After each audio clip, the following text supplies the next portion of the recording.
Hello and welcome to the Digital Orthodontist Live. We have a very special episode today. I'm your host, Dr. Kyle Fagel, and I'm joined by CEO and President of Align Technology, Joe Hogan.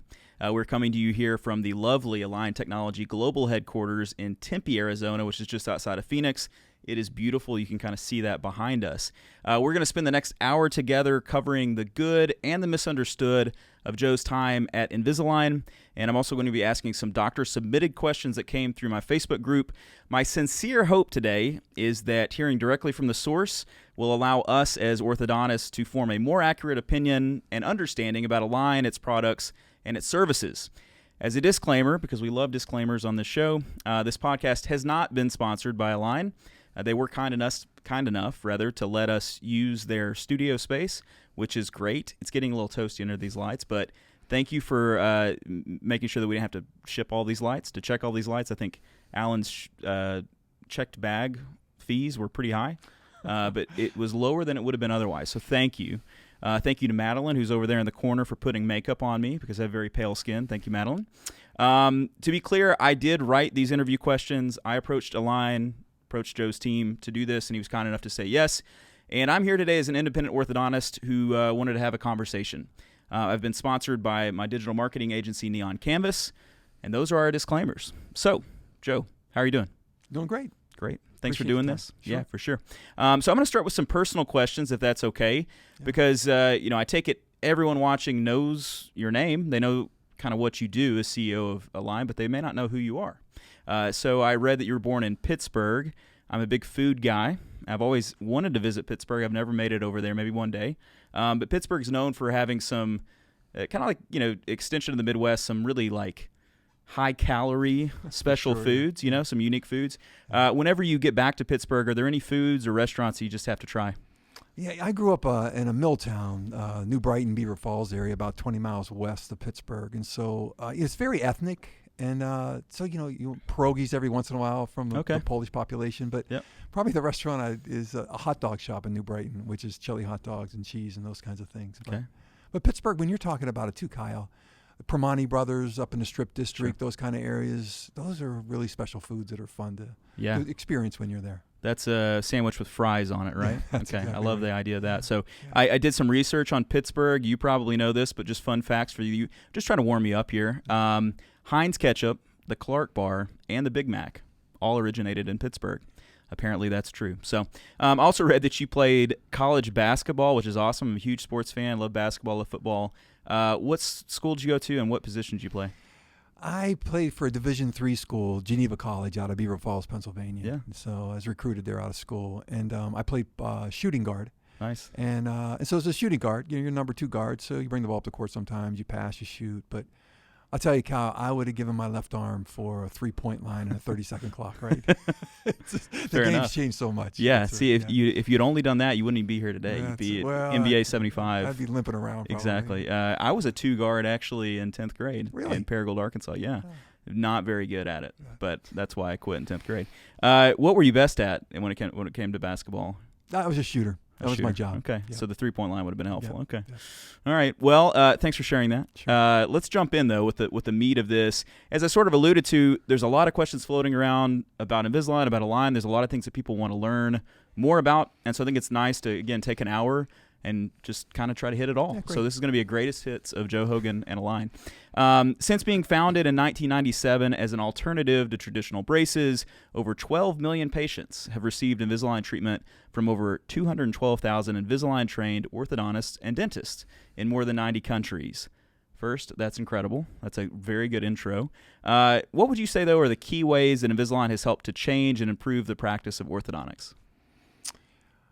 It's a good question, Kyle. I think, obviously we've ushered in digital orthodontics. And like you said, we started in 1997 and we didn't start where we are today, right? There's an evolution we had to go through to really learn how to move teeth with plastic, but it's really moving it with code, with software code that is expressed in that plastic that I think some people miss at times. And so there was an evolution of materials, an evolution of algorithms, an evolution of relationships and understanding of orthodontists and their trade and how to go. And so I just say it's been a journey in that sense, but it's a technical journey around digitization. And that's that's our contribution, I think, to changing some of the work practices and all that go into orthodontics. Sure. Yeah, and that's a huge field now, as obviously as you know, digital orthodontics. I'm the digital orthodontist. That was really more of a reference to social media and that sort of thing, which is a whole other thing that didn't exist 25 years ago too. But sure. That's great. So you became president and CEO of Align Technology in June of 2015, which seems like a long time ago, but it's really only 6-7 years, I guess. That's right. But since then, I think objectively, you look at Align as a company, it's grown rapidly, it's grown consistently during that time. You've expanded into many different countries. What do you most attribute this success from 2015 through to today to? Oh, first of all, I inherited a great team and a really good platform with Itero being here. And then also, at that point in time, we were doing probably 65% of the clinical cases out there. And then the technology in place to be able to do Invisalign first, for palate expansion, and do mandibular advancement, it took that. So I'd say inheriting a great company, good technology track and understanding, and a good skeleton in the sense of the internationalization of the business. And so, it's not often as a CEO you come in from the outside to a company that's been, well managed, and Tom Prescott left a great company. So that was a good start. I had a good platform to work from, and not like a lot of things to repair in order to move the company forward. That's great. That makes sense. That's great. What about your proudest moment as CEO at Align? I'm not a proud kind of a person. I don't know what it is. I'm kind of I like doing things and seeing results. And what I feel best about is the team I have here. And now I know that sounds like a politically correct answer, right? But it's how I really feel. I have a great team of people here that we feel we have a good purpose, good momentum around what we do, and we really feel it's purposeful, that giving smiles, working with doctors to provide smiles with people truly changes lives in a good way. And so that's what I feel the best about, that I feel like we're contributing in a good way to orthodontics. Yeah, for sure. Yeah, that's what I always say about orthodontics when people ask me about doing it. When you interview for orthodontics, or you interview for dentistry, or really for anything, you always lead with your, beauty pageant answers, right? So I want to change the world. I want to, bring world peace through, every smile that I straighten or whatever, But orthodontics, at the end of the day, you're not selling used cars. I mean, you're doing a good service for people that people opt into because they want to do it. So, yeah, along those lines, I mean, it's great. And to know that you've helped straighten 12 million teeth through software that you've overseen, and it's great with a huge team. How many people on your team? Well, right now on my team directly, I have 11, 12 people. Globally, though, we've added in 6 years roughly 15,000 employees. And that makes you feel good too, right? Sure. You're providing jobs and a career and opportunity and learning for people. And growing a business is a real privilege. And when you can grow it that way, it's satisfying. I totally agree. Okay, so let's get into this. People want to know, like, what's next for Invisalign. I mean, you look at those 25 years and you kind of like laid it out as a continuum. There's been a lot of, major changes along that timeline. What can you share with us about the next few years from Invisalign? Is there anything big on the horizon that you could tell us about? Yeah, sure. I mean, we spend this year we'll spend over $300 million in engineering and IT. And so, a lot of people don't, at least outside the industry, don't understand. We're truly a tech company. We spend so much money in that sense. We're a brand tech company. And so that $300 million is going through really two areas. Is, one, material science and how we improve materials and move forward, because that's a big part of how you move teeth, Kyle, which you understand better than me.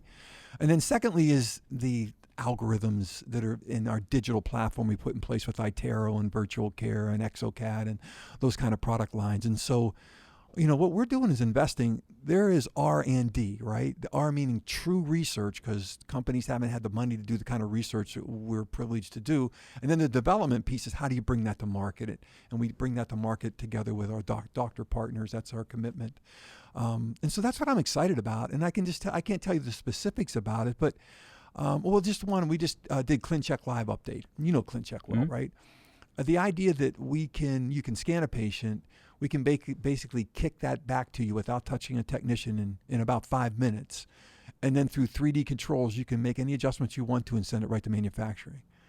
Is a breakthrough, right? Yeah, and I think it sounds like, well, why didn't you do that 20 years ago? It just takes that long to understand what needs to be done and to have the systems lined out and then enable you to do that. So it's those kind of things we're excited about, because it's productivity for the doctors. Sure. I think it keeps you from doing ClinChecks over the weekend. I think it helps patients to see their smile almost up front in real time. Yeah, sure. I think it's an exciting vision.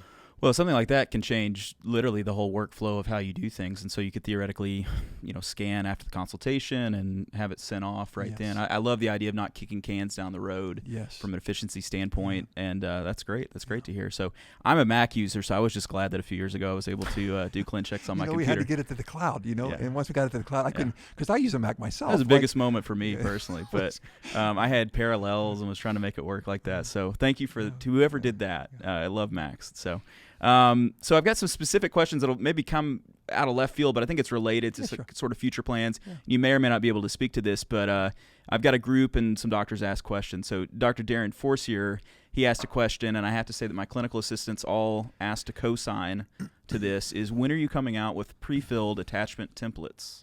Yeah, that's a good question. I think that's obviously a very labor-intensive part of your practice and with your technicians too. We know that, and I'm lazy. Well, I think we're all lazy. Yeah, okay. We're all lazy, and we like that. To me, that's a workflow issue. Is who does the work? Do we do that and send it to you, or do you do that? Mm-hmm. Whatever. Ideally, what you want to do is you want to change that whole process together and get it down to 5 minutes. Mm-hmm. You'll see us within the next year launch a process that actually does that. Great. That your technicians will love. It'll be much more exact on where you can put those attachments into why. Again, I don't want to just reveal the technology because it's done, but we want to address that issue, but not by moving labor around. We just want to revolutionize how that's done in a better way, and you'll see that soon. Well, we will all be excited about that, and I will accept the flirtation to an answer over no answer at all. So I like that. That's good. So something coming this year. You've heard it here first, or maybe you heard it before. I don't know, but it's the first I've heard. So let's get into this. This is, there's a couple questions that seem to come up most often, topics that seem to come up most often. And obviously when you're talking about orthodontics in today's market, there are a ton, I won't say a ton, there are a lot, let's say, of different orthodontic models. And many of these have cropped up over the last 5 to 10 years. Sure. Direct-to-consumer or DTC aligners are naturally a huge topic of conversation with orthodontists these days. Over the last 6 months, a lot of that calculus has changed. Some companies getting out of DTC, some of them not maybe performing so well. So some changes there. But why has Align, during all this, chosen a doctor-focused approach? Well, our history has been with doctors, and I think so. We have the most history in digital orthodontics than any other company, and we know what works and what doesn't work. Mm. And what we feel is orthodontics is a serious science. You're moving teeth through bone. And only in the hands of a good orthodontist or a good trained practitioner can you actually get what's really the worth of the product line and guarantee as much as possible the clinical acceptance of that product from the patient standpoint. And so we just feel like, you work through doctors. That's the best expression we can get through the products that we make. And we don't want to change that. On the other side of the business equation, when you see, the DTC companies that are going on out there, many are retreating, trying to go back and work through the doctors, which, again, I look at that and I just say it's a verification that our model works. Right. The great thing about, or the tough things for these companies to work through doctors is you have to have technology, not just a marketing program. Mm-hmm. And that technology takes time, it takes money. And so we feel like that's our territory. And it takes, I think, good sales reps, good technicians. There's a lot of support mechanisms that have to go through that. So I feel really good about that decision. We've kept that decision all over the world, and there's no plans to change that because that's the foundation of what we believe in. Sure. I think that'd be like the one thing that people want to hear more than anything. And I think kind of along those lines, what are your future plans with DTC and the DTC space? And then how do you plan to support doctors moving forward? Yeah. Well, I mean, we support doctors in a lot of ways, and we can get into those questions, but our plans are not to move into DTC at all, right? I kind of sit back and watch what's happening, but, I'm kind of a student of business too. You can look at home mattresses, you can look at Dollar Shave Club, you can look at, Allbirds shoes. These DTC models aren't making money. Mm-hmm. The business model is challenging in the sense of what it costs to secure a patient and the technology, the kind of thin technology that's then delivered through that patient to make this work. So this is not a phenomenon that's just going on in orthodontics. Sure. And so, what do we plan to do? We continue to invest heavily in the business, invest heavily in the brand to advertise to consumers, to drive those patients to your offices, to asking for Invisalign and digital orthodontic care, we'll continue to do what we know how to do and what we believe in. Well, I support that. That's a great answer. Another common concern that I hear about aligners, this is going to be a question of the cost of aligners, is their higher overhead cost when compared to traditional metal braces. If you're a new doctor, if you're a small office, or if you don't do very many Invisalign cases, the price can be one of the highest in the market. When you think about a practice like this and you're trying to convince them to do more Invisalign, increase their share of chair, whatever you want to say, how do you expect them to do that to scale and maintain profitability relative to other aligner systems or to traditional braces? Yeah, it's a really fair question, Kyle. You know, when I first took over this job, I'm a business guy, and I talked to orthodontists. Said, what do you charge? What do you buy wires and brackets for? And they would tell me $250, $300. We buy them up front, Joe, and whatever. Yeah. And I'm thinking, just like you said, okay, if you're buying Invisalign at full price, it's like $2,000. And you think, wow, that's a big increase in variable cost. And so, in a digital age, we know that when you put together your practice, right, you're not on a paper system. You had to buy a DPMS system, right? It's a lot more expensive than paper, but you're putting a foundation in place for productivity.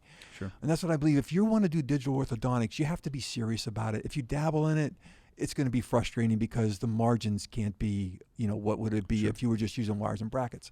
But think how important your time is, right? Your time, your personal time as an orthodontist is the most precious thing in your practice. If you're doing emergency cases on weekends, if you're standing over a patient every 4 weeks adjusting wires, when you could just be handing out aligners, monitoring remotely, really leveraging a digital platform that allows you to be more productive and your technicians more productive, that's what the digital age is about. You do spend money up front, but you end up with a system that is, you walk through it, makes your time more productive, your technician more productive, your real estate time more productive too. And frankly, digital orthodontics can be more attractive to patients also. So I look at it as an investment, but you have to be full in.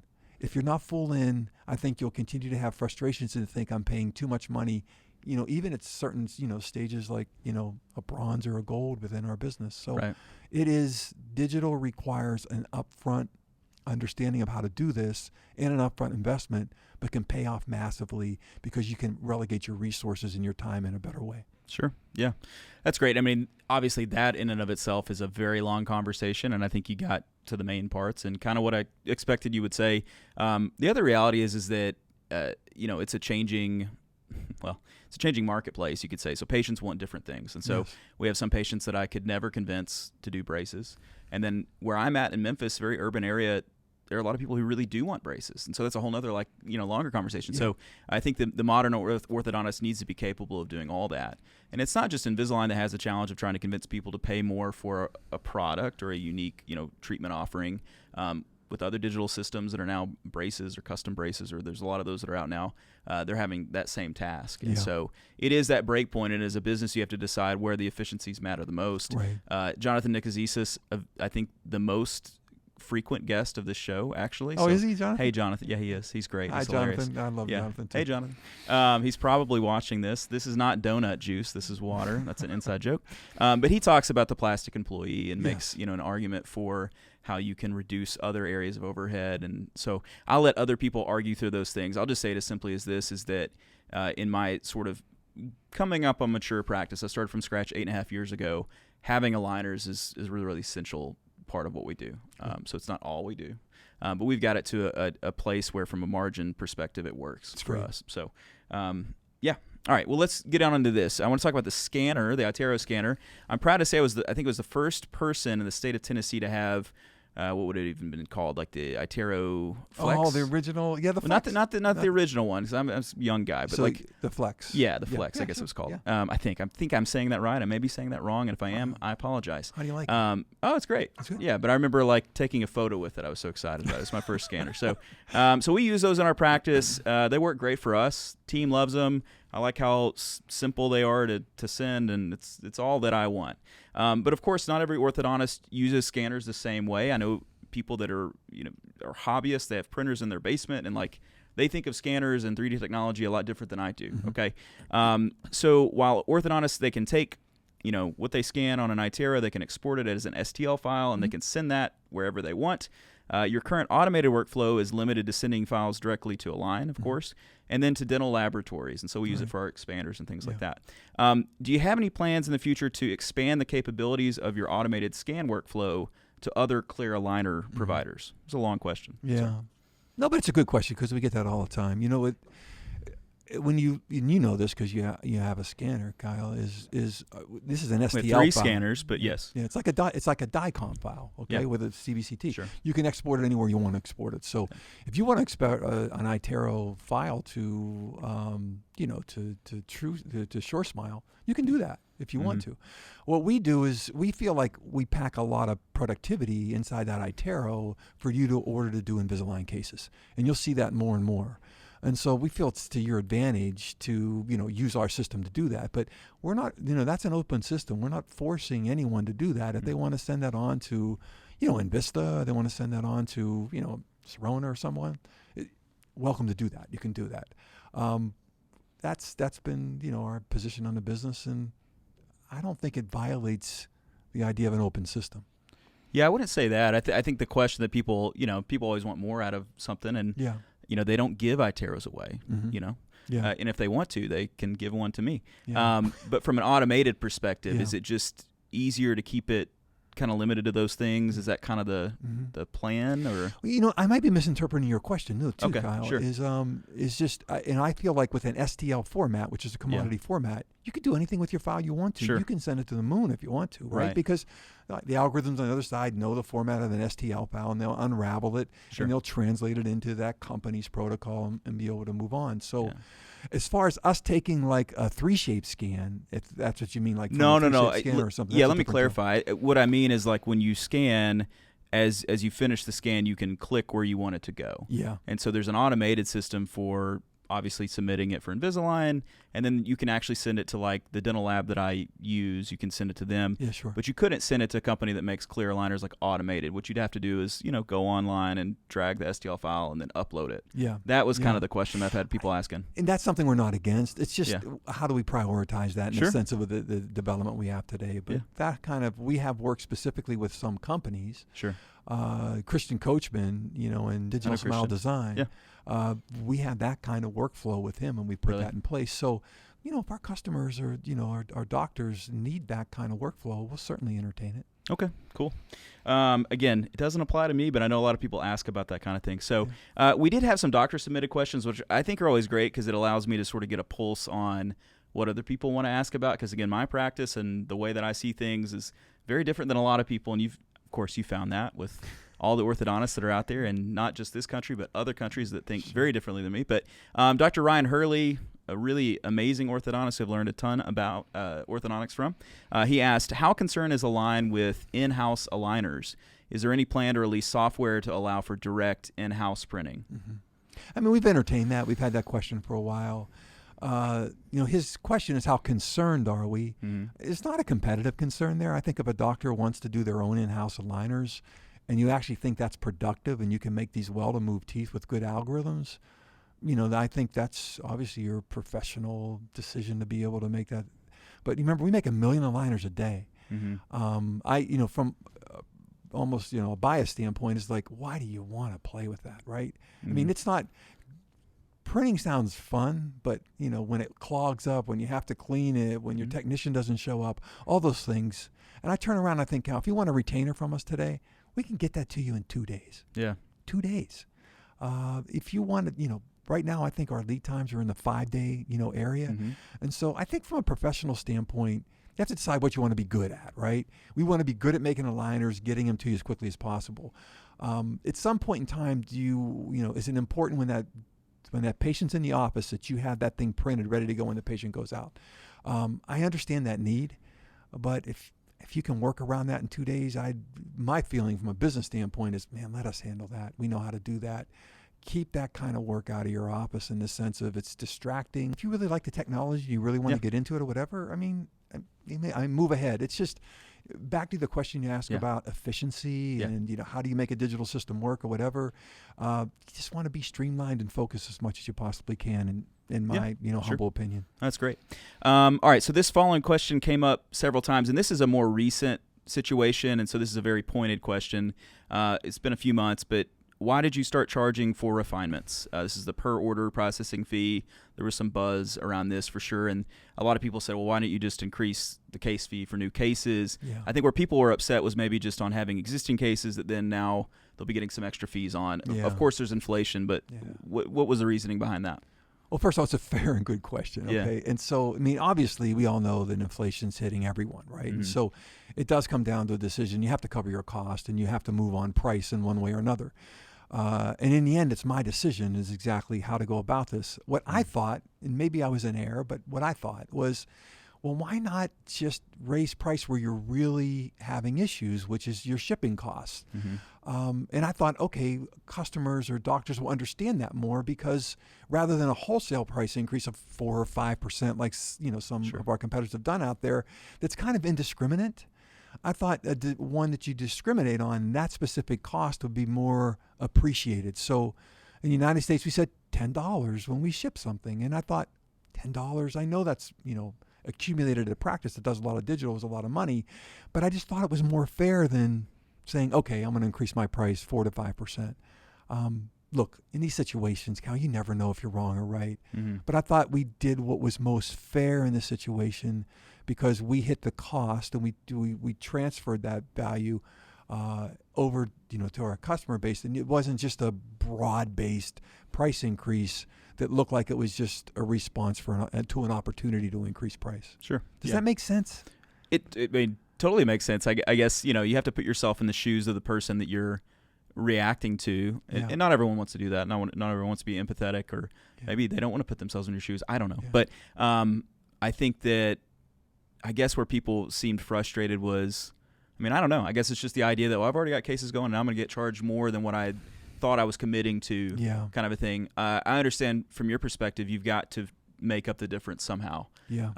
And I would also think that there's probably a break point on the overall cost for the treatment. You don't want that to push above $2,000 perhaps or something like that. So I understand it. I think it's helpful to hear from your mouth kind of what your thinking was on it. And as you said, other companies had to do the same sort of thing. So it's not like it's just a unique to Align decision. Yeah. So it makes sense to me. Yeah. So and it's not like we're going to change the decision right now or anything. So I can't. We don't want to change it. But I really, it came from that premise. Sure. Is let's if we're going to raise price, let's raise it where the costs really are. Yeah. And that was the foundation of it. It makes sense. People may not like it, but it makes sense. All right. So another question from a doctor, Dr. Heather Horton Van Tassel. That is a beautiful name.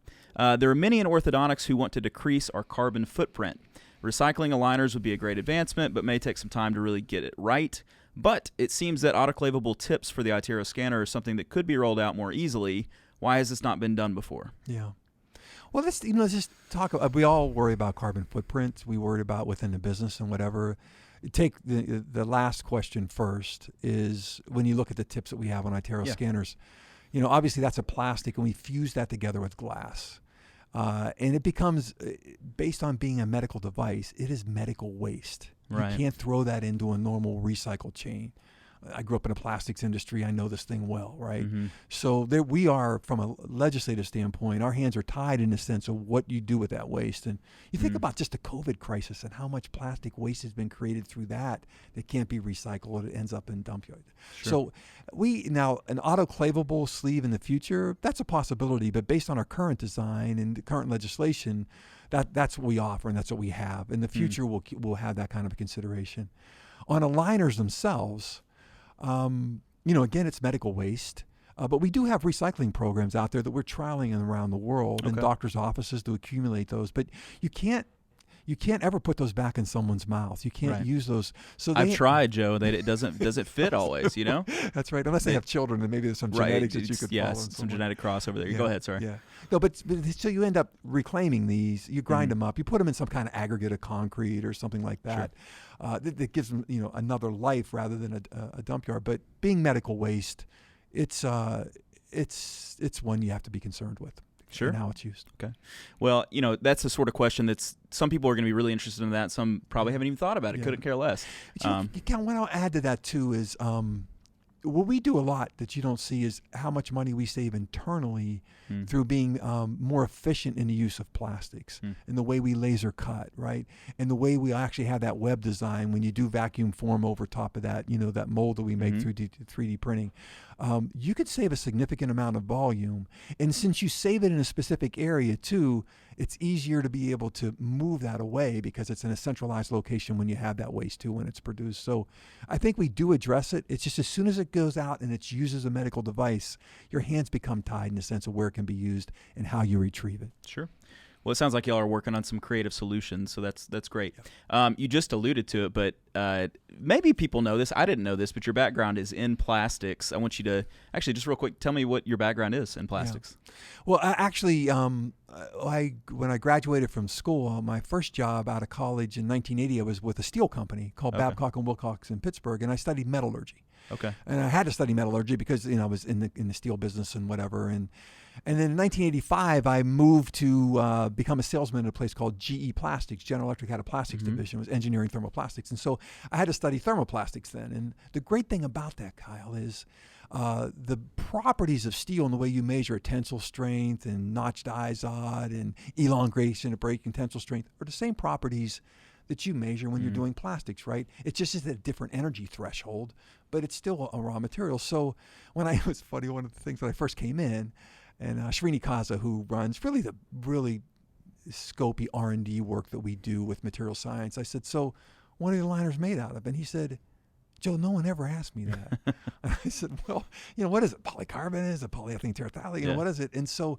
it's been fun for me and the team here to be able to communicate because I know enough about plastics to be dangerous, and how they work and how they don't work. So that's been a fun part of this job and one that's fairly motivating too because I can understand the science and help to fund things that we are excited about. That's cool. I just have to say I didn't know that you had a background in the two most important materials to orthodontics. I do, yeah. Steel and plastic. That's news. So a lot of new aligner systems along this kind of concept of plastic, and thanks for sharing that with us. They're coming out, and of course, if you're launching on the market, you got to find your kind of your marketing. Sure. You got to find your niche or whatever it is you're going to market. Your unique selling proposition. Sorry. A lot of these systems are coming out, and they're more focused on perhaps their plastics or how they have a new and a different plastic, or they have a clearer plastic, or they have this kind of plastic, or they've got options for plastics. When we come back to Invisalign and we talk about 25 years, the plastic has not changed in several years. I don't know how many that's been, but the system is still pretty reliant on attachments, and then we only have the one option of plastic. So to kind of those questions, why is that the case? Well, let's pull attachments out for a second because I think the rotated tooth, extrude, intrude, or whatever, it's going to be hard to ever get away from attachments completely. I'd say we challenge ourselves sometimes, or we specifying too many attachments. We can come back to that. Remember, we got the SmartTrack, and SmartTrack is a tri-layer material. It's two materials, right? Really a basic polyurethane, and then a copolyester. Polyester is like a soda can, right? But a copolyester is basically a modified polyester in some way. And so when we came together with SmartTrack, we looked at literally, thousands of materials. Remember, in polymer science too, when you start with plastics, you say, okay, all these plastics are out there, and then you say, I need it clear. And all of a sudden, Cal, it goes like this. Okay, it's like 10% of the plastics are clear. Now, once you have them clear, you say, now they got to be able to be a lot. From a toxicity standpoint, you got to not having it right. Now it gets like this, and so your choice of plastics becomes somewhat limited. Since we were first in the market and we did a huge amount of material science, we ended up with SmartTrack with two polyurethane layers, copolyester in the middle. You can see our competition realizing that plastic really matters because what you're doing, I could bore you all day, Cal, it's really cool, is in material science and plastics. You have amorphous materials which are known to be very ductile, which we want impact strength, you want a certain amount of just Hall modulus versus crystalline materials that give you good chemical resistance but in good tensile strength. And you kind of want those both in a aligner. Sure. So the only way to get them is you have to co-extrude them or laminate them in order to put them together. We feel we've found the two materials that work the best. Now our competitors, as they get into this market, they're understanding that too. We have certain patents that prevent them from just, and so what you're seeing out there are derivatives of SmartTrack around what we do. I'll stop there. Does that make sense? Yeah, I mean, I think, I know, let's say doctors that are using in-house aligners, like I've talked to some of them that will use 3 or 4 or 5 different plastics. Mm-hmm. Like, to me, that almost feels like when you're using 10 wires. We had doctors who taught us, God bless them, in residency, that you'd go through 10 different wires in a case, and it was like, this is not efficient. And so most of us have, 2 to 4 wires is kind of the average, usually more like 3 to 5. Mm-hmm. And so you could think of plastics similarly. And so there are some companies that will offer like a more rigid or more flexible. And then there's some that, like you sort of got at, you could have it look clearer, but it's going to lose some of the other properties. Right. And so it's just a curiosity of, Kelly, let me tell you, this is what's different between metal and plastic. So there's an issue with plastics called hygroscopic. Mm-hmm. And the hygroscopic piece is when you immerse plastics in water, some of them absorb that water, it plasticizes the molecule, and a 300,000 modulus becomes a 20,000 modulus in 5 hours, right? So what I worry about when I hear with orthodontists sometimes, they say, I like that plastic because it's, it feels rigid, it's going to really help with the closing. And I'm thinking, that's rigid now. You put that thing in someone's mouth, and it's actually has a lower modulus than SmartTrack after about 3 or 4 hours. So you can't take what you understand in metallurgy and necessarily apply that with plastics. You have to overlay it with how hygroscopic is this material and what tensile strength do I really end up with. And the other part of it, too, is deformation. And so hygroscopic materials will deform at times, too. So when you pull them out of your mouth, if the liner deforms when it goes back in, it's not going to have the kind of, the algorithms aren't going to work the way that was programmed. So we feel we haven't offered another kind of plastic because we feel SmartTrack services both those extremely well. That our competitors are offering 2 or 3 sometimes, we kind of understand that too. Yeah, sure. That's great. It's good. Okay. Good answer. If it works and if it's not broke, don't fix it. Yeah, I hear you. All right. So a little bit about marketing. I'm a marketing guy, at least on part-time basis. But Invisalign obviously generates a ton of awareness for doctor-directed orthodontics. I mean, you made Invisalign a household name, so kudos to you for that. You have a myriad of marketing initiatives, commercials, sponsorships, online ads, and so on and so forth. I'm a big NFL fan. I watch NFL every Sunday. I watch Who's your team? Red Zone. It's an interesting question, who's my team? I'm really, and this will sound cringe to a lot of people, I grew up in Arkansas, as I told you. Who do you cheer for if you grow up in Arkansas? Razorbacks. In the NFL. Yeah, in the NFL. Well, in the NFL? You were right with your answer. You cheer for the Razorbacks. You cheer for college. You don't really have an NFL team. So at the time when I was a kid, the Cowboys were a state over. They were great. You had Aikman and Smith and all that, Neon Dion and all that good stuff. Yeah. They were great, and they were winning, so it was easy to cheer for them. I love Deion Sanders. He's great. Go ahead. Yeah, he is awesome. We could talk about Deion Sanders for about 20 minutes. But the next 25 years of the Dallas Cowboys have not really been in line with what I like in a sports team. And I also, as I grew up, I came to realize they're sort of the Yankees of the NFL. No offense to the Yankees. They're sort of the Lakers of the NBA. So they're that team that everybody likes. It's like, I don't really want to be a Cowboys fan. So I claim the Cowboys, but I really just like the game. And I'm a fantasy football aficionado. I've won 4 years in a row in a 12-team league. I really did. Yeah, made the Super Bowl 6 years in a row. I know no one cares, but I love fantasy football. It somehow it fits all my strengths. So I really love cheering for players, and so there's a lot of players that I really like. But anyway, sorry for that very long and drawn out answer about the NFL. But as I'm watching the NFL, and I see Invisalign come up all the time, and obviously you do a good job on your social media channels talking about those initiatives and things too. Yeah. So great to have the Invisalign brand everywhere because it makes people more aware of the services that I provide. One part of your marketing strategy is the concierge program. Yeah. Okay, so this is a program, if you're not familiar, where digital leads are directed into the offices of doctors who use Invisalign. There's some complaints about that, which I'll take a little step aside and say, I'm sure it's frustrating when people complain about something that you're trying to do to help them. I get that, so let's just get that out of the way. Yep. But some doctors do complain that concierge patients, maybe they don't show up as often, or maybe they don't convert at the same rate as their traditional pool of patients. Right. Or maybe they complain, well, I never get any concierge patients. Or there's different complaints that come up about the program. Yeah. I want to think that there's something maybe that we're missing about it, and I want to think that there's a way that we can both mutually benefit from the concierge program. So what are some ways maybe that we can capitalize on that program? Let me start from like a step back from a conceptual view, right? We'll spend probably $150 million this year in the United States. Yeah. Okay. Driving patients to doctors' offices. And so DocLock and how DocLock works, right? If see an advertisement on TV, I'm interested in Invisalign, You query on it. You might do a smile view, and you might say, okay, I'm in Arkansas, and so who would use Invisalign? Yeah. Obviously, you're going to be on top if you're using a lot of Invisalign. So we feel that provides a good service to our doctors, and obviously provides a good service to us. We moved into concierge, 5 years ago or so, because we wanted to be more specific in the sense of holding customers' hands and moving them to practices that really wanted them. There's something to remember too. In your question too, I'm listening very closely. Is normal patients? Let's just say, for 75%, 80% of your teen patients in orthodontics in the United States, those teens come pre-minted, right? Their parents have been saving for them. They know they're going to have. They've already talked to people around. Kyle's the right orthodontist to go to. He did a great job, right? They walk in pre-qualified. Our patients in general are going to be more adultish or on the upper end of that teen phase. They're interested. They're not necessarily sold yet. There's something really important.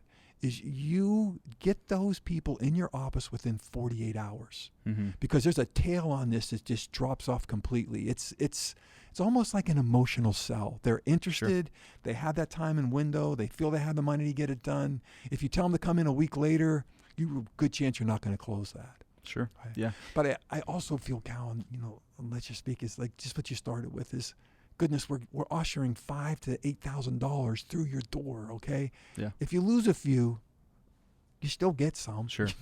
It should be. I don't see any other competitor out there doing that and advertising to our scale that really, I think in a big way commercializes and make people aware of digital orthodontics. So as you can tell, I'm passionate about it. I think we do a good service and you let in that way. I appreciate it.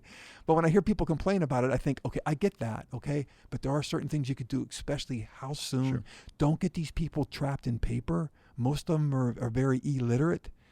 They want to be serviced immediately. They don't want to go in and fill out 10 forms. Okay, so lower the threshold of entry. That's right. There's certain things to really be aware of. Yeah. Well, it turns out that the concierge lead is not all that different from a digital lead, and so as a I co-own a company that provides digital marketing services for orthodontists, and so occasionally we'll get the feedback that they're not converting as high. Yeah. But it does kind of miss the point of, what did you pay for it? How many people started? What is that value to you at the end of the day? And so it does require a little bit of a kind of presuppositional shift in terms of how you view the patient who comes into your practice. Yeah. Because as you said, the one that's come from a mom's group where they all love you, who also plays soccer with a mom whose kid goes to your practice, who you're on their insurance and the dentist sent you there, they're going to convert 100 times out of 100 unless you get in your way and trip over your feet. Yeah. And so it is a little bit different way of approaching it. And so I think it's also important to offer some, maybe more asynchronous or more passive ways of communicating with them on the front end in terms of them coming into your practice. And so for some people, it's harder for them to actually, want to schedule and physically come in, or maybe their job precludes them from that. And so I think that's a longer conversation. That's a great point. One that I'm very sensitive to and trying to adapt my practice to as well. So that's really good. Well, keep sending me concierge. I'll take them. So so we got a few questions left. This has been great. Thanks for doing this. It's beautiful back here. I don't know if you can tell out there, but it is lovely. There's a man-made lake that they put here in Tempe. It's fantastic. It's hard to believe there's water in Arizona, but I was going to say, I was like, this is here? And he was like, well, it's man-made. It's like, oh, well, that makes sense. But thank God they man-made it. So, all right. So one other point of concern, or maybe the most traditional concern, I guess you could say, with Invisalign is that you have two customer channels. You've got orthodontists and you've got general dentists. Of course, that decision, you're off the hook here, Joe, because that was made before your time. Yeah. And as I understand it, there were legal reasons for that or whatever. It is what it is. You inherited it. But considering that you have dentists and you have orthodontists, how have you segmented that business between those two groups? And how do you manage to support both groups and keep both groups happy? Yeah, we actually have, in most places in the world, we've segmented our sales force between, general dentistry and with orthodontics. And what I've found is in the products that we develop for general dentists, in most cases, Cal, they don't want to be orthodontists. Mm-hmm. They have, someone might just want their teeth straightened. They're more simple cases. They don't want to rotate molars. They don't want to do the expansion. Mm-hmm. You don't see them doing Invisalign first, mandibular advancement, those kind of things. And so I look at a peaceful coexistence between the two. I think we all realize that digital orthodontics can allow more people to have their teeth straightened than has been straightened before, and so general dentistry is going to pick that up.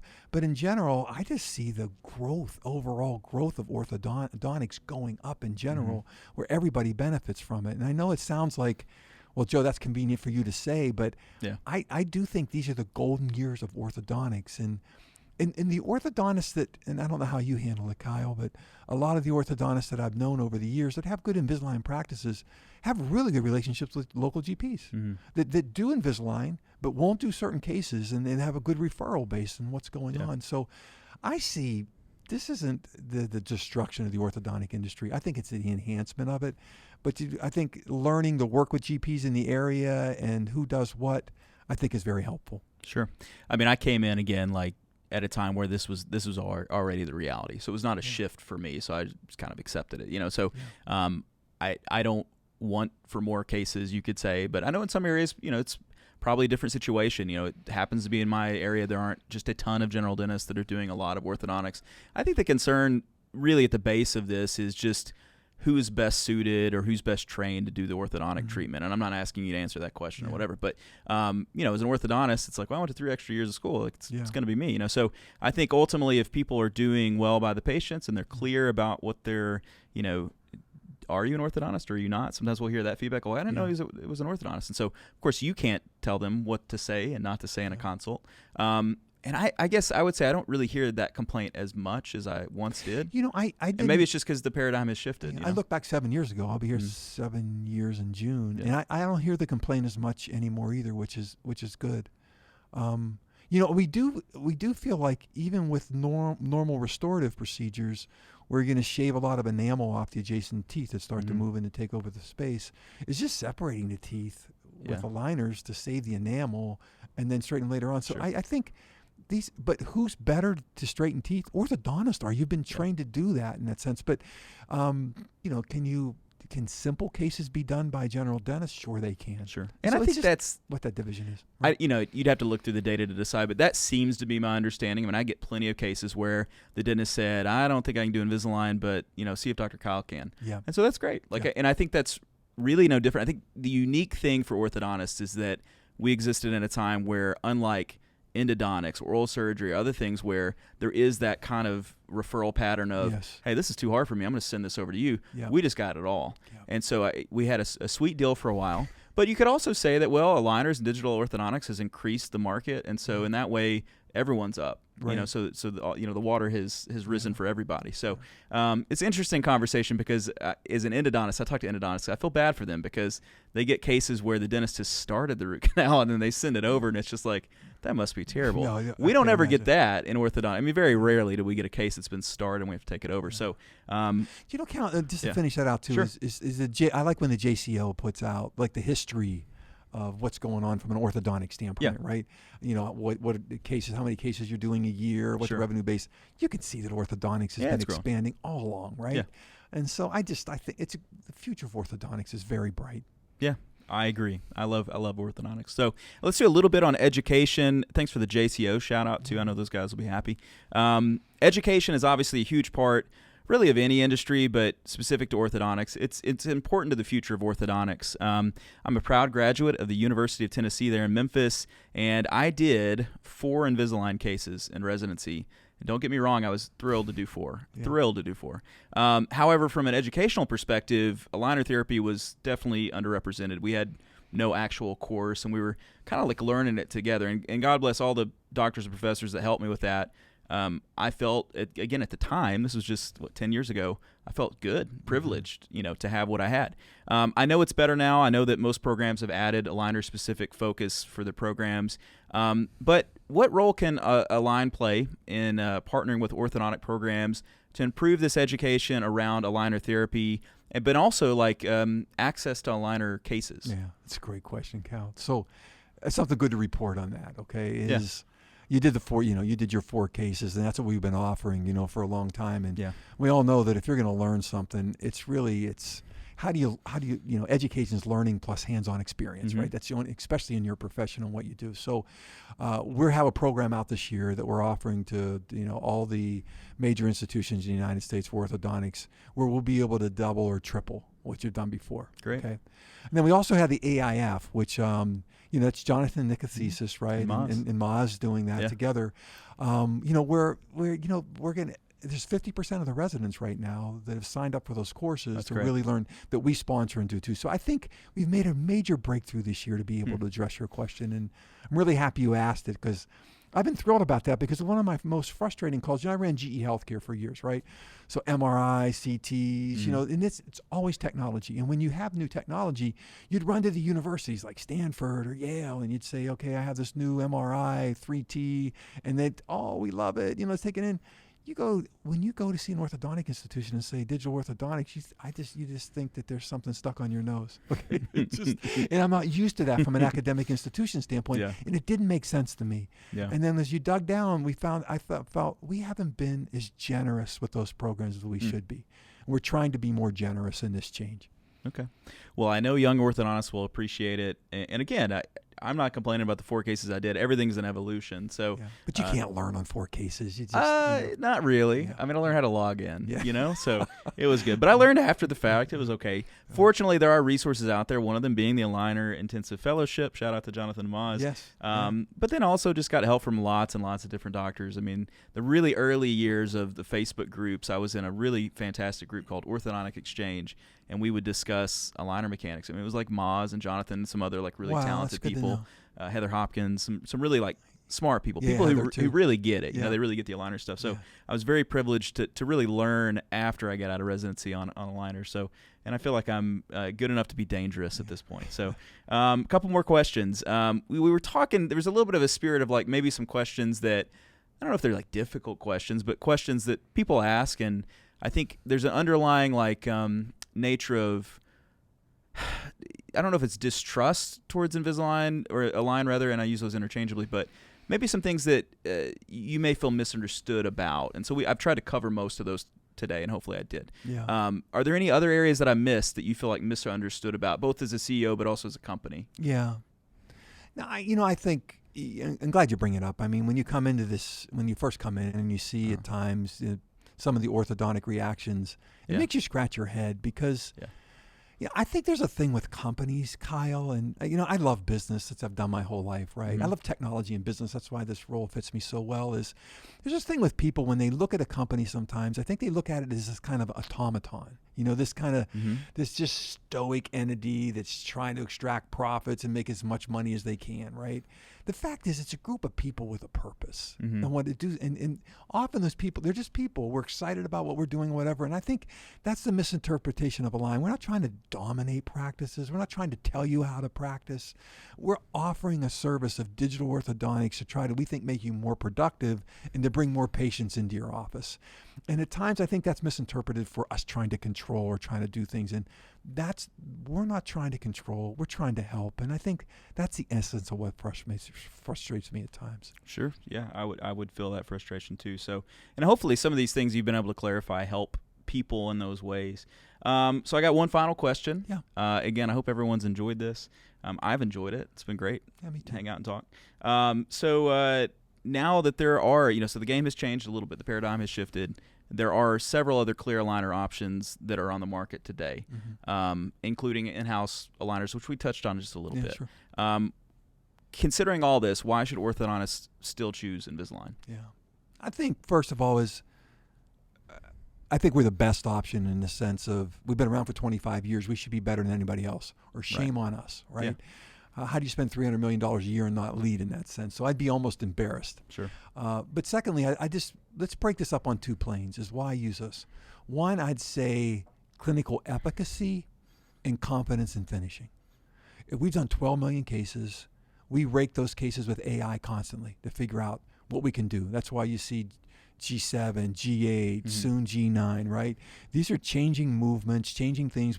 You learn over time what works and what doesn't work. What causes posterior open bite? How do you change that system? That's what we came out recently. So clinical efficacy, and secondly is confidence in closing that case the way you want to close it. The other side of it is just basic productivity. When we talked about 5-minute ClinCheck, it's like we call it live update, right? Yeah. It's just putting processes in your hand to make you and your staff more productive, because let's face it, again, your time is incredibly expensive and your technicians' time are pretty expensive. The more people and patients you can exercise that over, the better. We think we have the most productive system out there too. Well, sure. Well, it's the system that I use, and again, this has not been sponsored by Align, but it is what I use, and I am grateful, of course, for all that you've invested into our profession. Of course, I'm grateful for you doing this interview as well, and I hope it's been helpful to other people. Thanks for being so forthright, being so honest, being so open, not holding back on these questions and these answers. I say this in my notes, which I have notes, if you're wondering. My wife, Anna, she cuts these out and puts them on these little cards, which is very sweet. She sounds like a good one. Thank you. She's the best, yeah. But as a CEO, it should be said, of a company as large as Align, you didn't have to do this. And so I appreciate you for doing this. I know you're flying out to Chicago after this, and so I really appreciate you. Maybe flown in this morning, flown out tonight. I have no idea what you're up to. So, but I appreciate you for doing it. And I hope that it helps, orthodontists understand you better, understand Align better, and be able to make, conclusions about your company and whether they work with your company or not on the facts as opposed to maybe something they've heard. I appreciate that. Something they've perceived. So I do want to give some kudos to Neon Canvas. I'm sitting here now because they sponsored me. That I do co-own the company, so disclaimer alert. You can learn more about us. We work in 43 states in Canada, and we help grow the practices of orthodontists. And so we can deliver you more new patients, and you can go visit us at neoncanvas.com to learn more. If you'd like to learn more about Invisalign, well, I'd recommend reaching out to your local Invisalign rep. I'm sure they'd be glad to talk to you.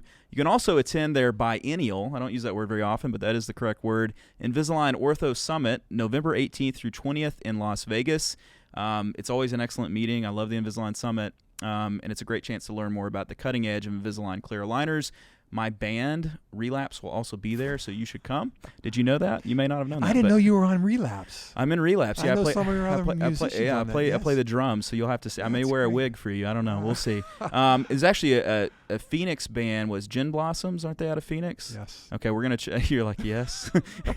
I know they had those 3 big songs back in 1994, but we may do a Gin Blossom song just for you. I also want to thank everyone who listens to this on Apple Podcasts. Of course, there's people watching this as it debuts live, but also many, many months afterwards, and so they're enjoying it there. I would love it if you'd subscribe, give us a 5-star review. That would be great. We're at a 4.9. I'd love to get up to a 5.